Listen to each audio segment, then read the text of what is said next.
Police બની વાહન ચાલકો પાસેથી તોડ કરતા બે શખ્સ ઝડપાયા। અસલી પોલીસે કાઢી હવા। અમદાવાદમાં નકલી પોલીસ બની વાહન ચાલકો પાસેથી તોડ કરતા બે શખ્સો ઝડપાયા છે। અસલી પોલીસે નકલી પોલીસને પકડી હવા કાઢી। અમદાવાદમાં એસપી રિંગ રોડ પર બે યુવકોને પૈસા પડાવતા રંગે હાથે ટ્રાફિક પોલીસે પકડ્યા। બંને આરોપીઓએ ધોળકામાં કાર ચાલકને રોકી અને તેની સાથે ગાડીમાં બેઠેલા વ્યક્તિને પોતાની પોલીસ તરીકેની ઓળખ આપી હતી અને ચાલુ ગાડીએ ફોન ઉપર વાત કેમ કરો છો તેમ કહીને ગાડી ચેકિંગ કરી ઝપાઝપી કરી હતી અને માર મારી મોટા કેસમાં જેલમાં પૂરી દેવાની ધમકી આપી। 5000 રૂપિયાની માંગ કરી। જો કે આ દરમિયાન ટ્રાફિક પોલીસ પહોંચી જતા સમગ્ર મામલો બહાર આવ્યો, જેમાં બે આરોપીઓને પકડી લેવામાં આવ્યા જ્યારે એક આરોપી ફરાર થયો છે।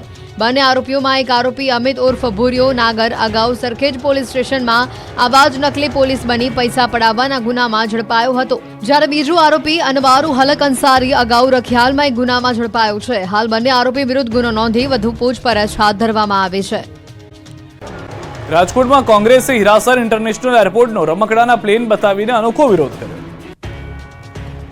રાજકોટ હીરાસર એરપોર્ટને આંતરરાષ્ટ્રીય એરપોર્ટ જાહેર કરાયા છતાં ડોમેસ્ટિક ફ્લાઇટ ઉડતી હોવાના મામલે રાજકોટ શહેર કોંગ્રેસ દ્વારા અનોખો વિરોધ કરવામાં આવ્યો। રમકડાના પ્લેન બતાવીને બહુમાળી ચોક ખાતે વિરોધ પ્રદર્શન કરવામાં આવ્યું। રાજકોટ કોંગ્રેસે ચૂંટણી પૂર્વે પ્રજાના પૈસાનું ભાજપે 1400 કરોડ રૂપિયાનું આંધણ કર્યા હોવાના આક્ષેપ કર્યા। રાજકોટ હીરાસર એરપોર્ટ પર ઇન્ટરનેશનલ ફ્લાઇટ ઉડતી ન હોવાના કારણે કોંગ્રેસે વિરોધ કર્યો। રમકડાના પ્લેન બતાવીને બહુમાળી ચોક ખાતે હલ્લાબોલ કર્યો। રમકડાના પ્લેન ઉડાડી સૂત્રોચ્ચાર કરી વિરોધ કરવામાં આવ્યો। 15 ઓગસ્ટ સુધીમાં એરપોર્ટ ખાતે સ્થાયી ટર્મિનલનું નિર્માણ કાર્ય પૂર્ણ થશે। નિર્માણ કાર્ય પૂર્ણ થયા બાદ સ્થાયી ટર્મિનલમાં ડોમેસ્ટિક ફ્લાઇટનું સંચાલન કરવામાં આવશે। ઇન્ટરનેશનલ ફ્લાઇટના સંચાલન માટે અન્ય સ્થાયી ટર્મિનલ બનાવવા બાબતે પ્લાનિંગ ચાલી રહ્યું છે। અસ્થાયી ટર્મિનલમાં કાર્ગોનું સંચાલન કરવામાં આવશે। પાણી વગર પરેશાન ગાંધીધામના લોકોએ સમાજની વાડીમાં અધિકારીઓને પૂરી દીધા। કંઈક આ રીતે ગાંધીધામના લોકોએ અધિકારીઓને સમાજની વાડીમાં કેદ કરી દીધા। કારણ હતું પાણી, કેમ કે ગાંધીધામમાં પાણીને લઈને કેટલાક સમયથી લોકો પરેશાન હતા। પેવર બ્લોકના કામમાં મોટા પાયે ગેરરીતિ થઈ, રોડ ઊંચો થઈ જતા વરસાદી પાણીનો નિકાલ બંધ થઈ ગયો હતો। ચોમાસા દરમિયાન લોકોના ઘરમાં પાણી ઘૂસી ગયા। આ અંગે અનેકવાર રજૂઆત કરવા છતાં તંત્રએ લોકોની વાતો ન સાંભળતા અંતે ગુસ્સે ભરાયેલા લોકોએ અધિકારીઓને પાણી બતાવવાનું નક્કી કર્યું। ગાંધીધામમાં મહેશ્વરી નગરમાં ભારે વરસાદ બાદ પરિસ્થિતિ જોવા માટે પાલિકાના જવાબદાર લોકો આવ્યા હતા, ત્યારે રોષે ભરાયેલા લોકોએ નગરપાલિકાના પદાધિકારીઓ એન્જિનિયરોને સમાજની વાડીમાં કેદ કરી દીધા। લોકોએ સમાજવાડીમાં પૂરીને તાળું મારી દીધું હતું। કલાકો સુધી બંધ કરી દેવાયા હતા। સમાજે રજૂઆત કરી કે અહીં પાણીનો ભરાવો ઘણો છે અને જે કામ થયા છે તે અધકચરા થયા છે। ડીડીઓએ કચેરી જાણે ગૌશાળા બની, માલધારીઓ સામે ફરિયાદ નોંધાતા રોષ। જૂનાગઢના ગ્રામ્ય વિસ્તારોમાં ભૂમાફિયાઓ કબજો કરી લેતા માલધારીઓએ વિરોધ નોંધાવ્યો। વિસાવદર, કાલસારી અને પ્રેમપરામાં હજારો વીઘા ગૌચરની જમીન પર ભૂમાફિયાઓએ કબજો કરી લેતા 300થી વધુ માલધારીઓએ 2 દિવસથી ગૌવંશ સાથે મામલતદાર કચેરીએ ધામા નાખ્યા। મામલતદાર કચેરી હાલ પાંજરાપોળ બની ગઈ છે। ભૂખ્યા તરસ્યા માલધારીઓ સાથે ગૌવંશ પણ પરેશાન થઈ રહ્યા છે, ત્યારે 2 દિવસ બાદ અચાનક તંત્ર જાગ્યું અને રજૂઆત સાંભળવાના બદલે માલધારીઓની સામે જ કાર્યવાહી કરી દીધી। જાહેરનામાના ભંગ બદલ 20 માલધારીઓ સામે ફરિયાદ નોંધી તેમની અટકાયત કરાતા રોષ જોવા મળી રહ્યો છે। ઉપરથી એક ગૌવંશ દીઠ 300 રૂપિયા દંડ વસૂલવામાં આવતા માલધારીઓએ મીડિયા સમક્ષ આક્રોશ ઠાલવ્યો। અંકલેશ્વરમાં 10 જગ્યા માટે 1800 અરજદારો ઉમટતા અફરાતફરીનો માહોલ સર્જાયો। બેરોજગારો કીડીની જેમ ઉભરાતા રેલિંગ તૂટી ગઈ। બેરોજગારી કેટલી હદે છે તે સાબિત કરવા માટે આ દ્રશ્યો પૂરતા છે। અફરાતફરી અને ધક્કા મૂકીના દ્રશ્યો છે અંકલેશ્વરના। ભરૂચ જિલ્લાના અંકલેશ્વર ખાતે આવેલી લોર્ડ્સ પ્લાઝા હોટલમાં ઝઘડિયાની જીઆઈડીસી સ્થિત થમકાર્સ કંપની દ્વારા આયોજિત ઓપન ઇન્ટરવ્યુમાં હજારોની સંખ્યામાં યુવાનો ઉમટી પડતા હોટલની રેલિંગ તૂટી પડી, જેમાં કેટલાક યુવાનો નીચે પટકાયા। નવાઈની વાત તો એ છે કે માત્ર 10 જગ્યા ભરવા માટે જ ઓપન ઇન્ટરવ્યુ રાખ્યું હતું। 10 જગ્યા માટે 1800 લોકો ઉમટી પડતા કંપનીની બહાર જાણે બેરોજગારનું કીડિયારું ઉભરાયું હોય તેવા દ્રશ્યો સામે આવ્યા। હજારો ઉમેદવારો નોકરી મેળવવાની આશા સાથે ઉમટી પડ્યા, જેથી ભારે ભીડને કારણે સ્થિતિ વિકટ બની અને હોટલની રેલિંગ પણ તૂટી પડી।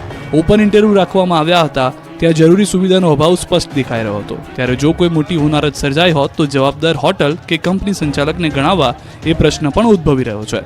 ઔદ્યોગિક હબ ગણાતા ભરૂચ જિલ્લામાં શિક્ષિત બેરોજગારોનો આંક જે રીતે ઊંચે જઈ રહ્યો છે એ સામે વિદ્યાર્થી આગેવાન અને સામાજિક કાર્યકરોએ નિશાન સાધી પ્રજાના પ્રતિનિધિઓ અને તંત્રના જવાબદાર અધિકારીઓને ઘટતું કરવા અનુરોધ કર્યો છે। ધોરાજીમાં ધોધમાર વરસાદે તંત્રની પોલ ખોલી નાખી, રોડ પર ખાડાઓની રંગોળી જોવા મળી। ફૂટના ખાડા, 2 ફૂટના ખાડા, બધે પાણી જ ભર્યા છે। સાધનો આમાં અખડાય છે, આમાં મારો છોકરો બે પરમદિયામાં પડ્યો હતો. રાજકોટના ધોરાજીમાં ધોધમાર વરસાદે તંત્રની પોલ ખોલી નાખી છે. રાજકોટના ધોરાજીમાં ચોમાસાની શરૂઆતમાં જ તંત્રની કામગીરીની પોલ ખુલી ગઈ. વરસાદની શરૂઆતમાં જ રોડ ધોવાઈ ગયા. રોડ ધોવાઈ જતા રાહદારીઓને હાલાકી પણ ભોગવવી પડી. વારંવાર અકસ્માત સર્જાઈ રહ્યા છે. ત્યારે સ્થાનિકો કહી રહ્યા છે કે માત્ર કપચી મોરમ નાખી ખાડા પૂરી દેવામાં આવે છે, જેના કારણે વરસાદમાં ફરી ખાડા પડી જાય છે અને વારંવાર અકસ્માત સર્જાય છે. ઠેર ઠેર ખાડા રાજથી સ્થાનિકો ત્રાહિમામ પોકારી ઉઠ્યા છે. રોડ એટલા ધોવાયા છે કે લોકોને વાહન ચલાવવા માટે સારો માર્ગ ગોતવો પડે. મેઘરાજાએ કર્યા મંડાણ. સુરત, કામરેજ તેમજ ધોધમાર વરસાદ તમામ વિસ્તારમાં જોવા મળ્યો. અનેક જગ્યાએ પાણી ભરાયા, લોકોને હાલાકી. દક્ષિણ ગુજરાતમાં મેઘરાજાએ ફરી પધરામણી કરતા મોટાભાગના શહેરો પાણી થઈ ગયા છે. સુરતમાં વરસાદે સપાટો બોલાવ્યો. સુરતના કેમ, ઓલપાડ સહિતના વિસ્તારમાં ધોધમાર વરસાદ પડતા રોડ પર પાણી ભરાયા. મેઘરાજાએ તોફાની બેટિંગ કરતા રોડ પર નદી વહેતી હોય તેવા દ્રશ્યો સામે આવ્યા.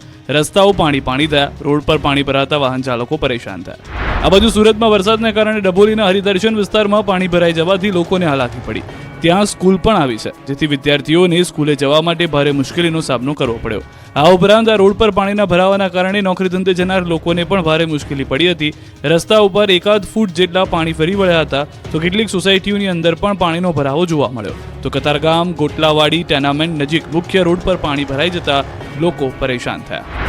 સુરતના પલસાણામાં પણ મેઘરાજાએ સપાટો બોલાવ્યો. પલસાણા પંથકમાં અનરાધાર વરસાદ પડતા કડોદરા, કરણ સહિતના આસપાસના ગામડાઓ પાણી થયા. 3 દિવસ બાદ ફરીથી વરસાદી માહોલ જામતા લોકોને ગરમીથી રાહત મળી, ખેડૂતો ખુશ થયા. તો સુરતના અમરોલી, છાપરા, ભાટ, વરિયાવ, જહાંગીરપુરા સહિતના વિસ્તારમાં પણ વરસાદે જમાવટ કરી. વરસાદના પગલે રોડ પર પાણી ફરી વળ્યા. નવસારી જિલ્લામાં પણ છવાયો વરસાદી માહોલ. વીરાવાડ, ટાટા સ્કૂલના જૂના થાણા, ઝવેરી સડક જેવા વિસ્તારોમાં મેઘો મહેરબાન થયો. ફરી મેઘરાજાનું આગમન થતા વાતાવરણમાં ઠંડક પ્રસરી. વાદળછાયા વાતાવરણ બાદ નવસારી શહેર સહિત ગ્રામ્ય વિસ્તારોમાં વરસાદ આવતા ખેડૂતોમાં ખુશી. વરસાદે સપાટો બોલાવ્યો. ડેમો છલકાઈ ગયા, ખેડૂતોના હૈયા મલકાઈ ગયા. જુઓ આ દ્રશ્યો. અમરેલી પંથકમાં વરસાદે કેવી જમાવટ કરી છે. ભરપૂર નદીના આકાશી દ્રશ્યો નિહાળી અમરેલીના ખેડૂતોની ખુશીઓનો કોઈ પાર નથી રહ્યો. અમરેલી પંથકમાં મેઘરાજાએ 3 દિવસથી ધમાકેદાર બેટિંગ કરતા ગામડાઓની નદીઓ ગાંડીતૂર બની ગઈ છે. લાઠી, બાબરા આ સહિતના વિસ્તારમાં વરસાદે તરખાટ મચાવતા ડેમો છલકાયા છે. ત્યારે ગાગડિયો નદીમાં 3 વખત પૂર આવ્યું. ચેકડેમ અને તળાવો છલકાતા ખેડૂતો ખુશ થઈ ગયા. અમરેલીના ખાંભા પંથકમાં પણ મેઘરાજાએ ધબધબાટી બોલાવી નાખી. ખાંભા શહેર તેમજ ગ્રામ્ય વિસ્તારમાં વરસાદથી પાણી વહેતા થયા. સરાકડિયા, નાનોડી આ સહિતના ગામોમાં વરસાદ નોંધાયો. ઊભા પાક પર પિયતરૂપી વરસાદ થતા ખેડૂતોમાં ખુશીનો માહોલ જોવા મળ્યો. આ બાજુ રાજુલાની બજારોમાંથી પણ પાણી વહેતા થયા. અહીંયા વરસાદે મંડાણ કરતા મુખ્ય બજારમાં વરસાદી પાણી ભરાયા. ભારે વરસાદથી રસ્તા પર નદી વહેતી થઈ હોય તેવા દ્રશ્યો સામે આવ્યા. ધારી શહેરમાં પણ સવારથી જ ઘેરાયેલા કાળા ડિબાંગ વાદળો વરસી પડ્યા. ભારે વરસાદથી ધારી પાણી થયું. તો સુરેન્દ્રનગર જિલ્લાના ચુડા તાલુકાનો વાંસલ ડેમ ઓવરફ્લો થયો. ડેમ છલકાતા તંત્ર દ્વારા નીચાણવાળા ગામોને એલર્ટ કરવામાં આવ્યા. ચુડા તેમજ આજુબાજુના વિસ્તારમાં વરસાદ અને ઉપરવાસમાં પડેલા ભારે વરસાદથી વાંસલ ડેમ ઓવરફ્લો થયો. તંત્ર દ્વારા ચુડા, ગોખરવાડા, ભગુપુર આ સહિતના નીચાણવાળા ગામોને એલર્ટ આપવામાં આવ્યું. નીચાણવાળા વિસ્તારમાં રહેતા નાગરિકોને અન્ય જગ્યા પર સ્થળાંતર થવાની સૂચના આપવામાં આવી. આ બાજુ મોરબીના ટંકારાના ગ્રામ્ય વિસ્તારોમાં વરસાદે જમાવટ કરી. નેસડા સુરજી ગામે કોઝવે પર ધસમસતા પાણી વહેતા થયા. પાણીના પ્રવાહમાં બાઇક તણાયું. બાઇક સવાર બંને યુવકોનો બચાવ થયો છે. સાવડી ગામે 2 લોકો પાણીના વહેણ વચ્ચે ફસાયા હતા. ગામ લોકોએ બંનેને હેમખેમ બહાર કાઢ્યા છે. પંચમહાલના હાલોલ તાલુકામાં પણ વરસાદે તોફાની સ્વરૂપ બતાવતા અરાદ, કંજરી, બાસ્કા, ગોપીપુરા સહિતના વિસ્તારોમાં વરસાદ પડતા રોડ પર પાણી ભરાયા. તો આણંદ, પેટલાદ, સોજિત્રા, તારાપુર પંથકમાં વરસાદે જમાવટ કરી. વરસાદથી લોકોને ગરમીમાંથી રાહત મળી છે. વાવણી લાયક વરસાદથી ધરતીપુત્રોમાં આનંદનો માહોલ જોવા મળ્યો. આ બાજુ બગોદરા સુરત એક્સપ્રેસ હાઈવે પર ધોધમાર વરસાદ પડ્યો. અનરાધાર વરસાદ પડતા રોડ ઉપર પાણી ભરાયા. હાઈવે પર પાણી ભરાતા વાહન ચાલકો પરેશાન થયા. દ્રશ્યમાં જોઈ શકાય છે કે રોડમાં ભરાયેલા પાણીમાં મોટા વાહનો પૂરપાટ જઈ રહ્યા છે. ઉપલેટામાં તો મેઘરાજાએ સટાસટી બોલાવી. રોડ પર પાણી જોવા મળ્યું. રસ્તા ઉપર જળબંબાકારના દ્રશ્યો છે રાજકોટના ઉપલેટાના. ઉપલેટામાં મેઘરાજાએ સટાસટી બોલાવતા ઉપલેટા પાણી થઈ ગયું.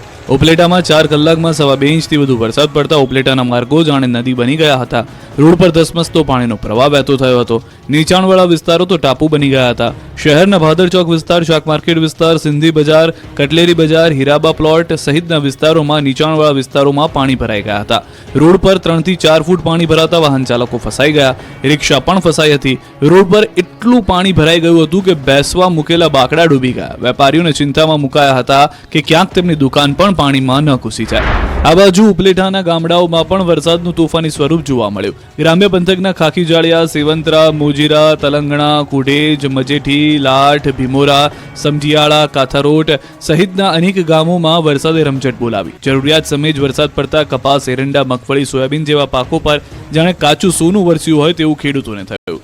વરસાદના પગલે ખેડૂતોમાં ખુશી જોવા મળી. તો રાજકોટ પંથકમાં સારા વરસાદથી 24 ડેમમાં નવા નીર આવ્યા. રાજકોટ સિંચાઈ વિભાગ હસ્તકના 24 ડેમોમાં નવા નીર આવ્યા. રાજકોટની જીવાદોરી સમાન ભાદર ડેમમાં નવા નીર આવ્યા. ભાદર ડેમમાં 1.25 ફૂટ નવું પાણી આવ્યું. ન્યારી 2 ડેમમાં 0.33 ફૂટ, ફોફટ ડેમમાં 1.71 ફૂટ, જ્યારે આજી ડેમમાં 1.44 ફૂટની આવક નોંધાઈ.